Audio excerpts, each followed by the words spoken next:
Hello and welcome.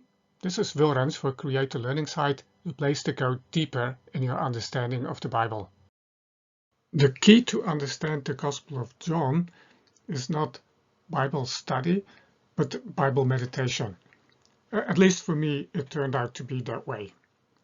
I have always had a hard time getting into this book, but it finally opened up to me when I meditated on it rather than studied it.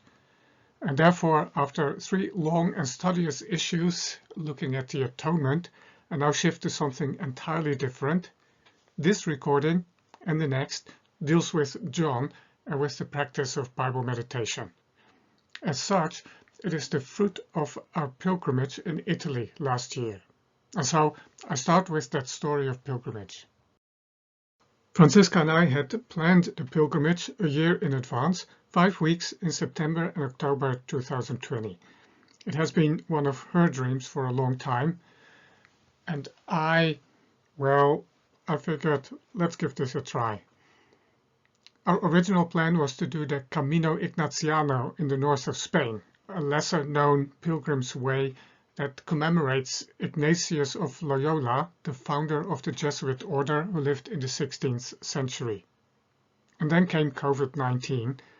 Although conditions improved after the first wave and lockdown in the spring, with borders opening again, the north of Spain quickly succumbed to a second wave, and long before September it was clear that a pilgrimage on the Camino Ignaciano was not a realistic option. However, whenever we prayed about what to do with the weeks that we had reserved, we felt clearly that we should not give up on pilgrimage. It was only some weeks before our scheduled departure that it dawned on me that the COVID-19 numbers for Italy were consistently low, lower than for most European countries. So we switched to the Via di Francesco, an ancient route of pilgrimage that connects places where Francis of Assisi had been active in the early 13th century, launching a spiritual movement that continues to impact our world today. We started near Florence and walked to Assisi, the midway point where we spent 3 days of rest. This is the Basilica of St. Francis that you're looking at in Assisi. From Assisi, we continued our walk to Rome. All in all, this made for 4 weeks of walking, covering a bit over 500 kilometers, plus 16,000 meters up and down. As for spiritual practices on the way, we stuck with an Ignatian approach, even if in a very loose sense. In other words, we took time on the road for simple conversation with Jesus and for an Ignatian style of Bible meditation.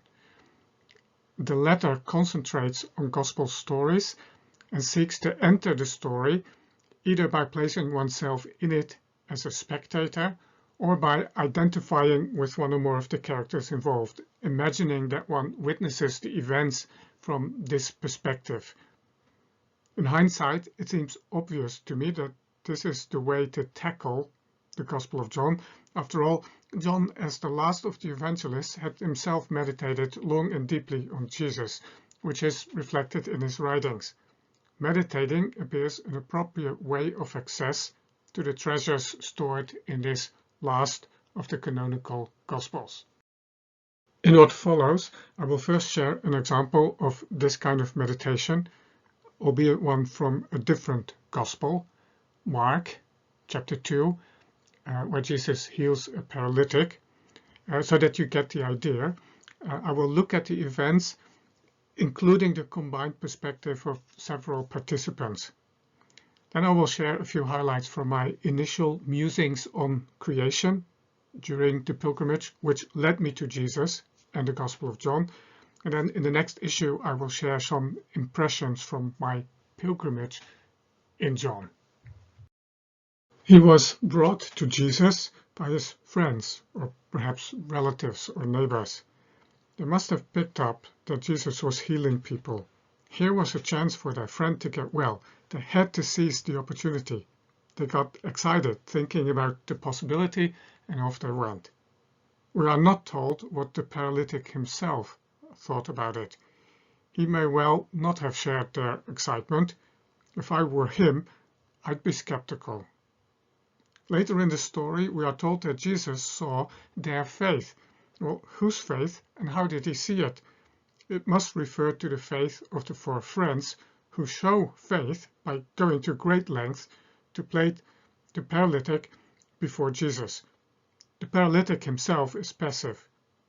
If he has faith, this remains invisible, and so, in fact, he may not have had any.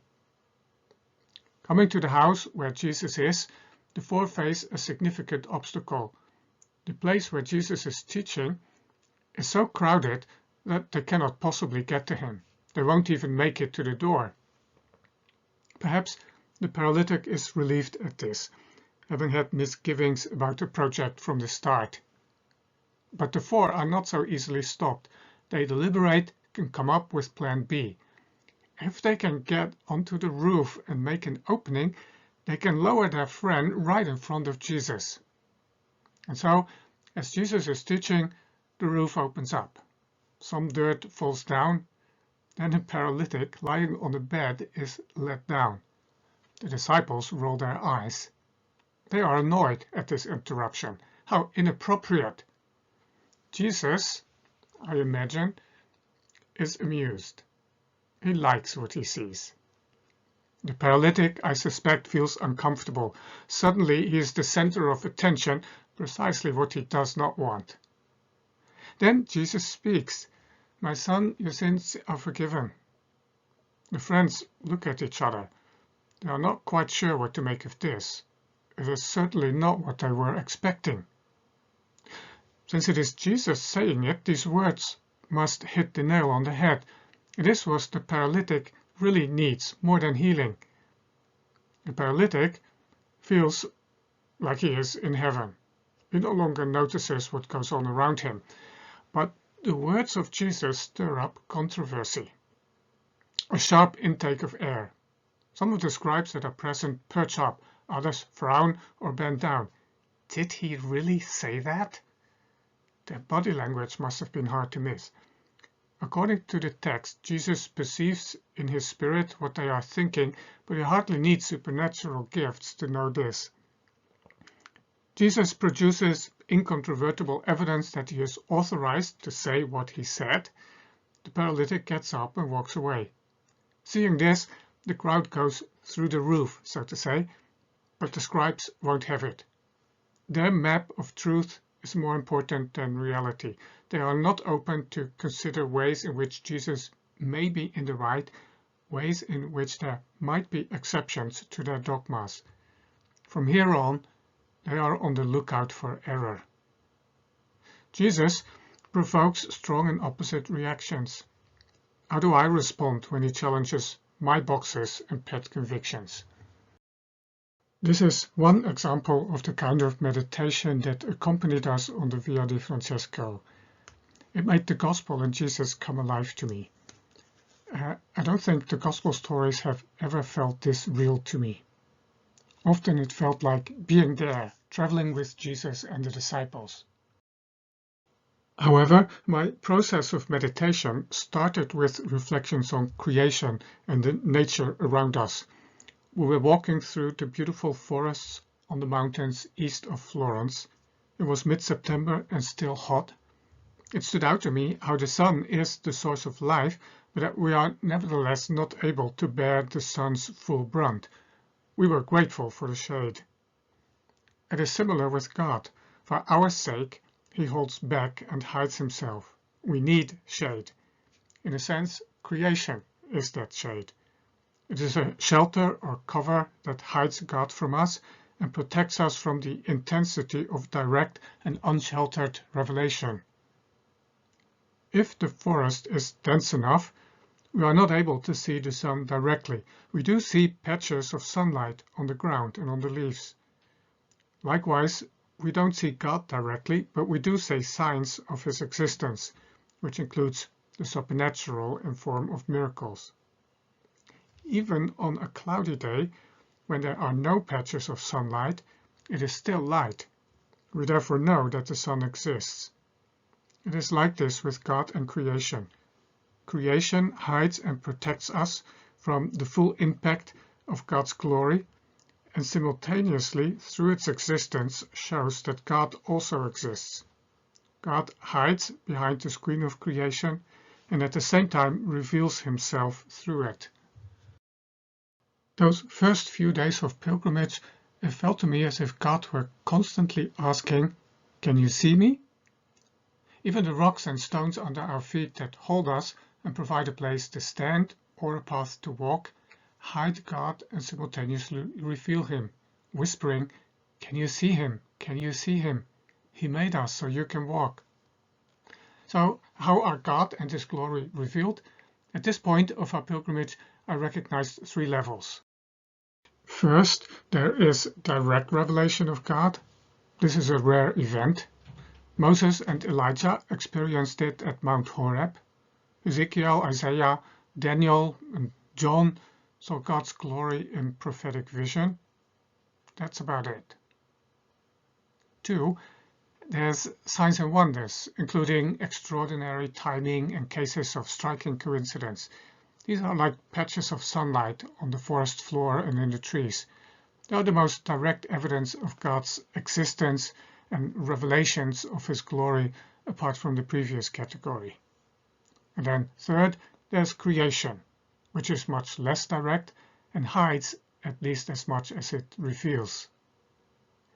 And then it struck me that Jesus completely breaks this mold.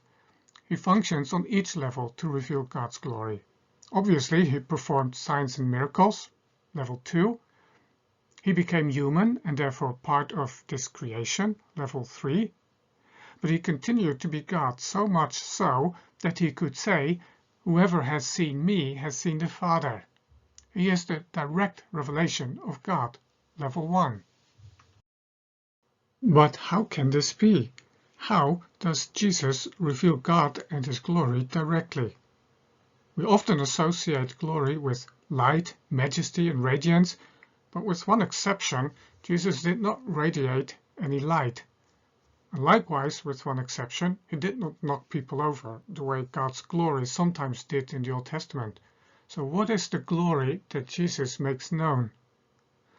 It must be God's love and condescension, or more theologically, the incarnation and the crucifixion.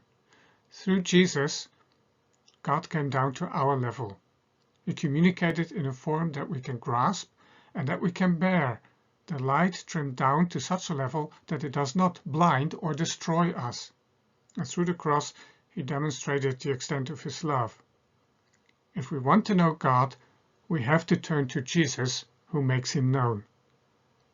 My meditation on creation and God's glory thus led me to the Gospel of John, which begins with precisely this kind of language. From there on, our pilgrimage through Italy turned into a pilgrimage through John's Gospel. In other words, the Gospel of John took over. More on this in the next issue.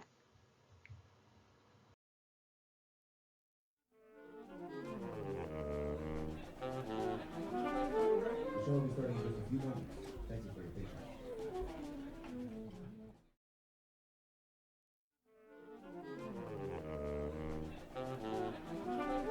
The show will be starting in just a few moments.